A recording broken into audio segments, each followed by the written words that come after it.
Welcome to the Too Much Test podcast. I'm Tester Levels. I'm here with Sam Stolt and David DeMesquita. We're super excited to have this, but before we start, this is not medical advice in any way. None of us are doctors. This is for entertainment purposes only. Is that clear? Yes. We're good? All right. How you guys doing? Awesome. How are you guys doing today? I'm looking forward to this. I thought we could talk about some nutrition stuff. I'm for sure both of you guys have some good inputs on that. Absolutely.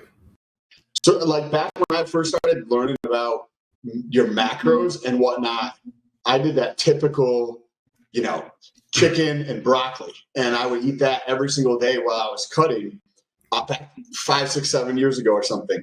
And my digestion got so incredibly bad, which I would, it's just incredibly. I have a picture I'll pull up here. Hopefully you guys can see that. I got very shredded on the outside, but I was not good on the inside. Like I was bloated all the time. And that's what kind of was the starting point to me finally figuring out the micronutrition side of things. You guys both talk to lots of people. And I think that's one area that's completely neglected, or there's definitely not enough people talking about it. What do you guys like? I have my own approach to that, but what are your thoughts on these things, on the micronutrition side?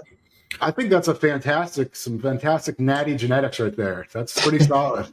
I'm sure David's pretty big on the nutrition aspect, so I'd love to hear what you have to say about that. Yeah, so it's really interesting. So kind of my background in nutrition actually started from gut issues as well. So I started in kind of like the eat big. I was 135 pounds when I started 10 years ago. So I was like the eat big, train big method. I got up to 215 pounds. That was 100% natural. Like I didn't touch anything like for years. And so we just went to the gym and crushed it. So we just stuck with like eat big, get big. The next thing you know, you start like having heart murmurs because you're putting so much sodium into your body and sodium loading on all this BS because you have like a meal plan at college and you're eating all the sodium in the world. So the kind of my step into that actual gut realm and the micronutrient realm, my first step was macronutrients, which is actually a macronutrient guide from Lane Norton, funny enough. It was on simplyshredded.com and it was how to cut down for a competition. Still to this day, it's one of the best like guides for macronutrients, and it's like a 10-minute read, if that. And so I taught myself macronutrients in like 10 minutes. Eventually you start playing around with it. Then when it came to the gut realm, I actually had a Little Caesars pizza and it ended up giving me a bacterial infection in my gut, but it was misdiagnosed as food poisoning. So they pumped me full of solution with on saline solution and kind of flushed my system. I was good for a year. And then no joke, like almost a year to the day later, I had Little Caesars pizza again for the first time and immediately put me back in the hospital. And basically what happened is that bacterial infection destroyed my gut. I ended up having like leaky gut. I developed over time, leaky gut, SIBO. I have IBS-C actually. So I have about every gut issue that you can think of. Right now I'm healing. We were just talking my hernia up. So I have GERD, but I've been treating my GERD using things to keep my actually stomach acid levels up. So I have treated basically all my gut symptoms, and a lot of it is micronutrients. So you're talking about broccoli. Broccoli is one vegetable in particular most people with IBS can literally not tolerate. I have found one person in the history of my 6 years of coaching people. Dave, yeah. For people who don't know, what's IBS? IBS is irritable bowel syndrome. It's like the most commonly diagnosed thing ever. And it's just like when a doctor doesn't know what to do with your gut, they're like, oh, you have IBS. It's like everyone can have IBS. If you have diarrhea, you can have IBS. If you have, but there are last week. Huh? I had IBS last week. Exactly, right? The Pepto came in hand.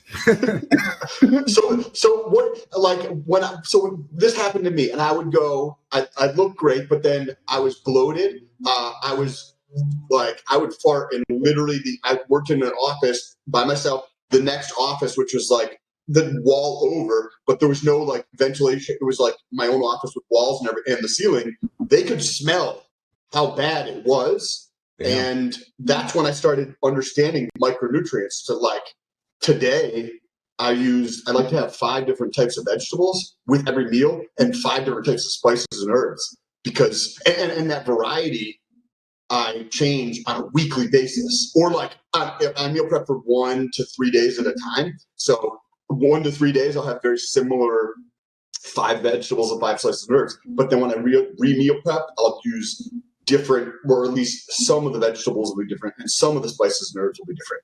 Because that I don't know, not like IBS, but I feel like that's such a tremendous thing today. One thing I did want to mention real quick is just like our links to all our Instagram, social media. They're going to be below somewhere. We all have link trees, so you can see all the different stuff that we use. Just want to throw in the corporate BS right there so people can find us on Instagram, YouTube, all the places on social. I'll put that up on screen as well. But you guys keep on going. You guys know this stuff a lot better than me. I'm the guy that's eating the Little Caesars pizza, so. Yeah, so what Sam's talking about is actually really interesting, and it's a micronutrient piece that people actually don't realize what's going on.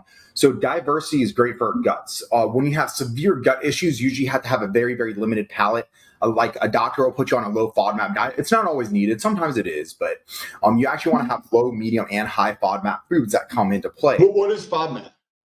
FODMAP are essentially things that are like easily palatable to harder to palate foods. So for instance, high histamines, which is like an avocado or a tomato, tends to be more on the high FODMAP scale, whereas like a rice or a simple grain would fall into the low FODMAP, and then you have medium, which is just in the medium. So when people have SIBO, they tend to put you on a low FODMAP diet, which is usually the right choice to do, but people forget that you have to add that diversity back in. One reason why that diversity is so important, it's kind of like the old school method, like you should have a cheat meal like once a week or something like that just to throw off your gut. You don't need to eat like a greasy burger or greasy pizza to do that. You can just eat different foods. So what you're talking about, mixing those spices up, it's very, very intelligent to do. Why? Because you're not pounding away at the same enzymes in the body over and over. It has to do with the enzymes. So that's why it's so smart. And then on top of it, what I've noticed, you're talking about vegetables, proteins, mixing up my protein intake I digest it so much better, and the gains are like ridiculous. I don't have digestive issues. The nutrient partitioning is better because it has to do with the enzymes. So I've been doing that for probably about 2 years now, where I will mix up the vegetables have been for quite a while, but the protein sources as well, because I was eating just chicken 7 days a week, and then from a micronutrient standpoint, you're just deficient in what beef or different types of fish or all these other meats and protein sources have.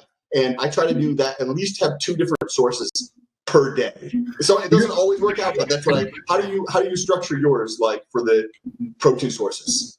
So if I actually want to cook all my meats, what the best progress I've ever made, I went from it was post-show, I was 182 pounds. I wasn't like shredded to the bone like I was the last 2 preps, but I was lean, very, very lean. I was on stage and got second place, so I was lean. And what I did was actually coming out of it, I was still having my IBS issues, but all the protein sources changed. So I had like whey isolate for 2 different meals because it's super easy to digest and fast to digest. Without being like my pre and my post would have something that was very, very easy to digest, and it was a white isolate.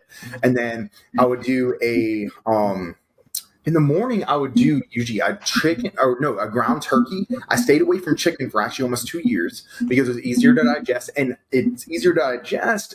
Reason being is you don't have to chew as much. So chewing is the first issue with the digestive system that people don't take enough time on, because the saliva helps to break it down. And it's very overrated or underrated is the mouth. Then the second thing was I did fish, and then I did a beef. So there was actually 4 different pallets of protein in that time. And it went from 182 pounds to 235 pounds with actually very minimal fat gain. And it was crazy. And I'm going to be doing this process again where like once this hernia is healed up and I don't have the stomach issues, I'm going to be going back into that process where I really try to push 240, 245 pounds. My walk around weight's like 220, 225 right now. But when you're pushing, the most important thing to watch is that digestive system. You know what's real interesting about what you guys are saying, that you're eating all different types of stuff, is that would mimic very closely to how we lived before we had grocery stores. You wouldn't just come across chickens in the woods all the time. You come across a pig, you catch a salmon. You know, if you're hiking through the woods or foraging, you may find some blueberries, you may find a squash laying around, some tomatoes. So that makes sense to, all those different foods give you different things. But you guys are like breaking it down to a science to where you're trying to mimic that, but getting stuff from the grocery store. That's pretty cool. And That's through You're 100% right. And through your gut, like with the different like protein sources, but also and also carb sources too, right? Like it's across the board. It's not just one. You don't just have rice every day, right? It's switching that up. Ends up like you were saying with your gut. You build the and I don't. You're probably more aware on like the enzymatic processes that happen, but it helps basically create those or like make your body able to like if you're leveling up in a video game, you can handle like the smaller, shittier players, right? And as you get higher and higher levels, you can level up to like bigger and bigger bad guys, right? And the same thing happens in our gut, for a lack of a better way to analogize that. Yeah. So when I have a client, for instance, that I'm coaching and I know that they have some type of gut issue, first off, I treat it from the upper gut and I go down. Everyone talks about probiotics in the lower intestines and stuff like that. I'm like, you have to look at like what is happening, right? Your filter is your liver. So if your liver is not working, that's where your hormones are produced. So you have to look at the whole nutrient partitioning process of you have to break down those foods, especially the proteins, to get it to aminos, and then the aminos start to repair your body. Well, once you optimize this process where things are flowing out or absorbing properly, then guess what? You increase your protein synthesis. And people are going to go to the point where, oh, I'm taking testosterone to increase my protein synthesis. Well, why are you increasing your protein synthesis if you can do it naturally before even looking to any type of drug? Because if you're trying to increase your protein synthesis and you're not optimized to begin with, then you're doing it kind of ass backwards. So like a few months ago, I had an IBS attack. COVID actually triggered it. And I had to basically take a step back, reanalyze the gut and redo it. Because why would I throw anything at my body to try to increase protein synthesis if I literally am only eating like 2,000 calories a day and I'm just bloated because I'm completely backed up? What is an IBS attack like? Explosive diarrhea? Yeah. So for me, I have IBS constipation, right? C type. And for me, what happens is I get severe runs. So I actually thought that I was having severe allergies and an IBS attack, or just from stress, right? Like I just thought I was having the runs for like a week. What ended up happening was then it goes to the backup stage and you just can't break down nutrients the same. And it feels like you get slowly backed up. One time I was so backed up, I actually almost ruptured my appendix. I went to the doctor and he's like, yeah, you see all this? This is all fecal matter. There was like one little bit of space on the x-ray that you could see like where there was a gap. And he's like, if you feel a rush of like heat in your body and a toxin rush, then your appendix ruptured and you have to go to the hospital. So luckily, they gave me like a gut muscle relaxant that, by the way, made me high as balls. I don't know why. I didn't know the side effect. I like literally took it and I went to the gym, right? And I was like, oh, it's like maybe some pre-workout and this will get things moving. Well, it definitely did. But I was like super uncomfortably high when I went. And I'll take that before the next show. Bro, I took it the next time and I was perfectly fine. It was just the first time I used it, I was like super high. I was like, wow, I'm uncomfortably high right now. And I didn't smoke or anything like that back then either. Like I hardly ever smoke. And like I don't like the high feeling. So I was at the gym, I'm like, whoa, I was like, this is too much for me now. But I got things moving, and that was the last time I had like a severe IBS attack. But then I had it in remission for probably 5-6 years. And then this happened again. And I was having trouble eating food. You end up getting GERD because you get so backed up that you start getting acid reflux. If it can't go down, it has to go somewhere. So it starts coming up and down and up and down. And then eventually it starts to go down. So, but you can do things like anti-inflammatories and digestive enzymes and all that stuff. And it only helps so much. You really have to put it back into remission again to get things moving. So you want to move it out of the body. You want to heal the gut. You want to take probiotics. As long as you don't develop SIBO, like it didn't take too long, then you can do some medical grade probiotics. You can refresh that microbiome. And when I was doing, I was like super loading my probiotics. Actually, I was taking 500 billion a day. And I got super backed up for like 3 days and it passed. And I felt like my head was actually going to explode because it's essentially like leaky gut because all the toxins start recirculating through the body and re-up. Yeah, so people forget that like leaky gut and stuff like that, it like affects your brain so badly. Like a lot of people have clinical depression just from gut issues. And it doesn't just have to do, the hormone side effects definitely come in, but you're basically like having toxins just backing up in your body. But I felt like my head was about to explode. And then all of a sudden, like the night when it got like so severe, I woke up and everything just dumped out. And then once it dumped, I was like refreshing the gut with probiotics at that point. I backed off the probiotics. And doesn't that happen with when people have impaired liver, like their liver enzymes are way off and fucked up? Your liver processes not only like everything we're eating, but you can actually have like recirculation of estrogen and things like that. And estrogen levels can go up when your liver enzymes are messed up.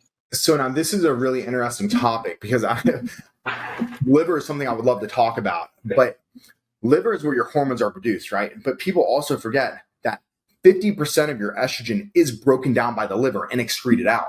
So it doesn't just have to do with the breakdown of the estrogen, right? But the breakdown of estrogen, and then you have to excrete it out of the body. So if you can't excrete it out of the body, then the estrogen actually recirculates. So women that are like estrogen dominant and stuff like that, a lot of it can be because they're just not excreting it out of their body. Maybe they have some type of gut displacement, or they're not passing it through the colon, whatever it may be. They're reuptaking that estrogen in the body, and they're having massive estrogenic issues. And I'm going to take it one step further to a contradicting subject, which is aromatase inhibitors.